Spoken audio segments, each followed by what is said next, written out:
Oh, hello. What is this black sun, schwarze Sonne, the Kolowrat?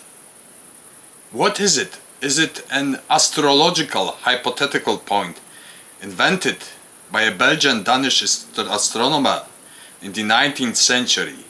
A hypothetical point between Sun and Saturn? Perhaps.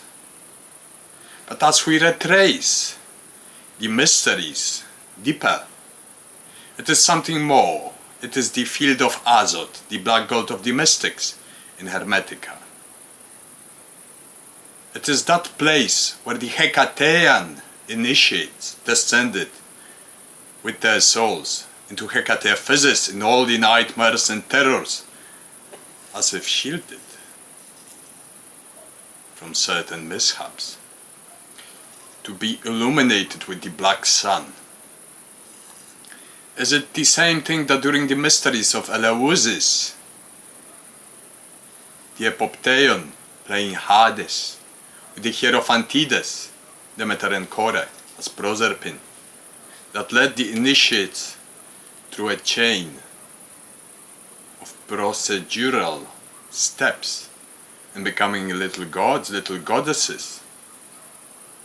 It is as if in the graves of Terran, one epitomized as the angel, posthumously becoming an angel, his soul elevated. What is the ambrosia of gods? Is it really descending into that chaos, into the abyss, into the chasm, in order to tear chaos for yourself, to recover the philosophical stone, to immortalize your spirit, to transform it, to gather this energy, this form, and to recoin it into something pure, into something alike to a star? But how does it work? If we assume, following the old Parmenidean ideas, the Arche ideas, that the chaos was the protean generator, from which the proteus, the atom arising from the mud, generated Tefnut and Shut, mythologically speaking, order and light. That light that was born of chaos had to find order, and from a single point of perfection started creating perfect theological, arithmetical, geometrical, synergistic forces that cast a shadow, and hence the phenomenal universe came into being. It was co-arising, codependent, but explaining it in a linear fashion, from the monad to the decad to the dodecad, is a simplification. Now, the Tetractys as a whole, Pythagorean Platonic Tetractys, is symbolizing perfection in the triangle, in the pyramid. Everything from the monad to the decad, from the monad to the dodecad, is contained therein. And thus in Jamblichian theology of arithmetics, it is said that the world is completed in the decad, throughout the explanations, mythological, mathematical, stasis. What does it mean? Orda apcao, visita interia terra, to recover the stone. And how come that if the ambrosia of gods is that form of chaos, is that traveling through the axis mundi, being suspended on the ash tree upside down like a hermit hangman, it's exactly that.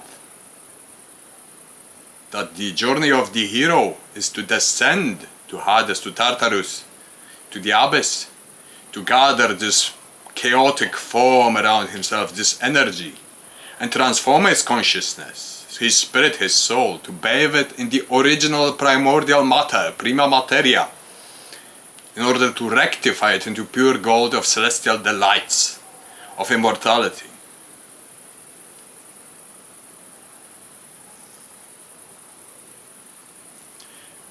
There are more mysteries to it. The Grantian tunnels of Seth, the Anubisian priest, the Setian priesthood. As if the universe would be also having a darker counterpart, with dark cosmic worm tunnels, currents of weird gods, weird deities, weird forms, weird gargantuan, titanic, Jotun-like, sleeping gods. Death that wears and death that sleeps and death that dreams.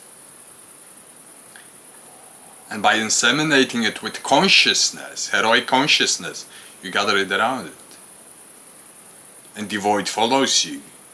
The chaos and the abyss follows you. Until you rectify yourself into something greater. And that is the greatest ordeal of every initiate, of every mystes. Every true mystes of the path, the Terza crown, must pass through the ordeals. And it was written that the 12 gods of Egypt and Rome, the zodiacal gods, divided into trees: the sustenance, the creators, the reformers, the destroyers.